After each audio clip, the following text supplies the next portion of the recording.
আসসালামু আলাইকুম। বুকটা যেন জ্বলে পুড়ে ছারখার হয়ে যাচ্ছে, গলা পর্যন্ত টক হয়ে আসছে। এমনটা আমাদের অনেকেরই রোজকার গল্প। এর জন্য আপনি কি দিনের পর দিন গ্যাস্ট্রিকের ওষুধ খেয়ে যাচ্ছেন, কিন্তু সমাধান পাচ্ছেন না? দীর্ঘমেয়াদী এই ওষুধ আপনার কিডনির কতটা ক্ষতি করছে তা কি জানেন? আজকের ভিডিওতে আমরা শুধু সাময়িক আরাম নয়, বরং গ্যাস্ট্রিক থেকে মুক্তির স্থায়ী উপায় নিয়ে আলোচনা করব।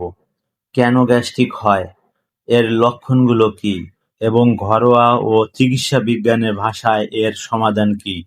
বুক জ্বালা ও পেট ব্যথা কেন হয়? আমাদের পাকস্থলীতে খাবার হজমের জন্য হাইড্রোক্লোরিক অ্যাসিড থাকে। যখন এই অ্যাসিডের পরিমাণ বেড়ে যায় বা এটি উপরের দিকে উঠে আসে, তখন বুক জ্বলে।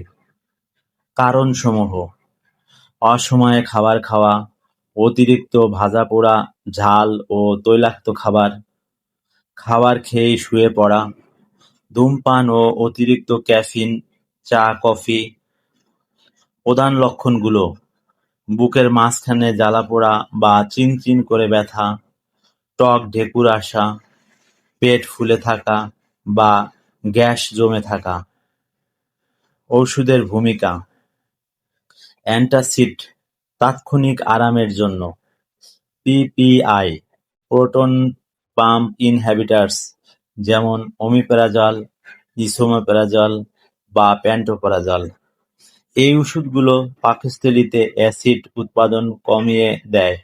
সতর্কতা: মনে রাখবেন, দীর্ঘমেয়াদী চিকিৎসকের পরামর্শ ছাড়া ওমিপ্রাজল জাতীয় ওষুধ খাওয়া কিডনির জন্য ক্ষতিকর হতে পারে।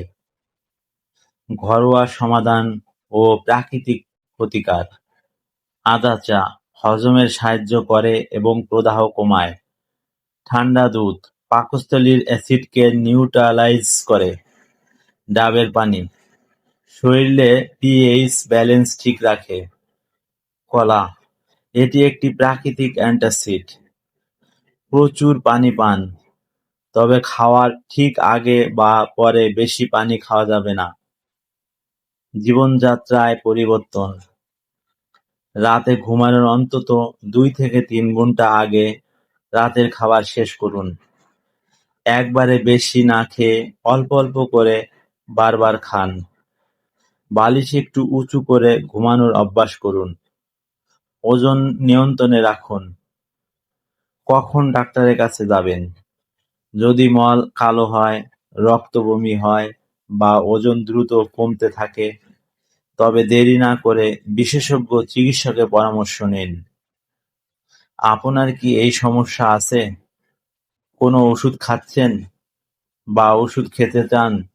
কমেন্টে বলবেন। আশা করি আজকের ভিডিওটি আপনাদের উপকারে আসবে।